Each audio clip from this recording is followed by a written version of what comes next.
Télé Cévennes Sud est venu rencontrer à Saint-Bresson Philippe Ravier, qui fait partie du Festival au Merle. Philippe, bonjour. Bonjour.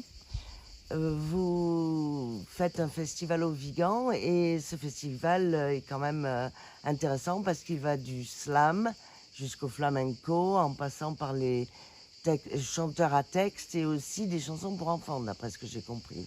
Alors, il y a, pas pendant le festival, mais pendant la saison du spectacle jeune public. Mais voilà, vous avez bien résumé. La volonté, c'est de faire connaître les artistes qui ont quelque chose à dire, mais qui ne sont pas pour autant ennuyeux, rébarbatifs, pénibles, etc. C'est dans un esprit plutôt festif, ce qu'on considérait être des grands de la chanson d'ici et d'ailleurs. D'accord.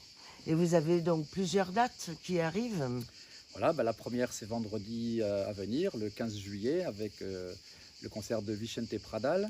Donc là on est dans le domaine du flamenco, avec ses piano-voix et guitare, puisque lui c'est un virtuose du flamenco, mais là c'est vraiment la mise en musique de poèmes d'auteurs hispanophones. Et c'est dans le cadre de l'Expo Lorca qui a lieu au château d'Assas. Chacun essayant d'amener un petit peu sa pierre à cette expo. Donc la pierre du Merle, c'est de la musique et un auteur. D'accord. Et vous avez votre association, elle s'évertue à quoi? À passer de la culture, à amener la culture dans nos Cévennes? À diffuser de la culture en milieu rural, pas de la culture élitiste, de la culture qui devrait concerner tout le monde, franchement. Alors c'est vrai qu'on voit souvent les mêmes têtes dans les concerts. Je pense qu'il y a une partie de la population qui pense que ça ne la concerne pas, mais j'aime bien quand par exemple on programme quelque chose, bon, les gens viennent pas, et quelques années plus tard, ils vont à Paris écouter le même spectacle qu'ils auraient pu écouter au Vigan, en payant le transport. Alors, ça fait un week-end à Paris, mais en payant la place 35 ou 40 euros, nous en règle générale c'est 10 euros. Je pense qu'on programme des gens qui sont émergents, au moment où ils sont à notre portée de budget. Une fois qu'ils ont émergé, ils sont trop chers. Ça n'a plus de sens économique de le faire sur nos territoires. Donc, on se concentre sur des artistes qui ne sont pas encore connus, mais dont on pense qu'ils devraient l'être prochainement. Alors, il y a une exception cette année, parce que Vicente Pradal, c'est un monsieur qui est très connu. Yves Jamais, j'en parle pas, en chanson française. Aujourd'hui, c'est je sais pas comment dire, le chef de file de la chanson française, réaliste, péchu. Et ça fait 10 ans, enfin pour nous, il incarne la programmation du Merle. Ça fait 10 ans depuis le début du festival qu'on espère un jour l'accueillir. Et là, c'est trop bien.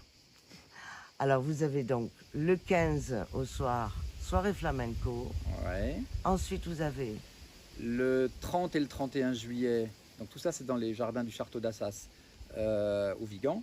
Donc le 30-31 juillet, le 30 c'est Quartetto Tafi et Yves Jamais, et le 31 c'est Bonbon Vaudou, Erdowski et Banana Jug. D'accord. Et vous avez une autre date ou c'est une date Après, en en août? général, on a toujours un triptyque chaque été, et cette année c'est avec Omesas, et c'est Govrache avec Lula Held en première partie. Là, on est dans l'univers du slam pour le coup, dont vous parliez tout à l'heure, vraiment un univers de mots, mais avec voilà, c'est de la belle musique pour soutenir le tout. D'accord. Eh bien, je vous remercie. J'espère que cet été se passera bien.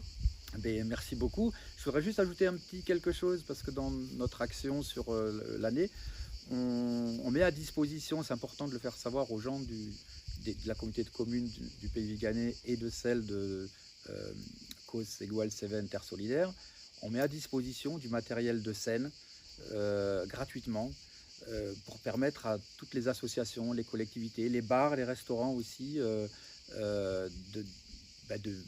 d'organiser des concerts à moindre coût, puisqu'il n'y aura que l'artistique à prendre en charge, le technique étant prêté gratuitement. Donc il y a du son, de la lumière, des scènes, des pendrillons, des toilettes sèches, des éco-cups, enfin bon bref, l'idée c'est de mutualiser ces choses-là et les mettre à disposition sur tout le territoire. Donc pour le service des communes.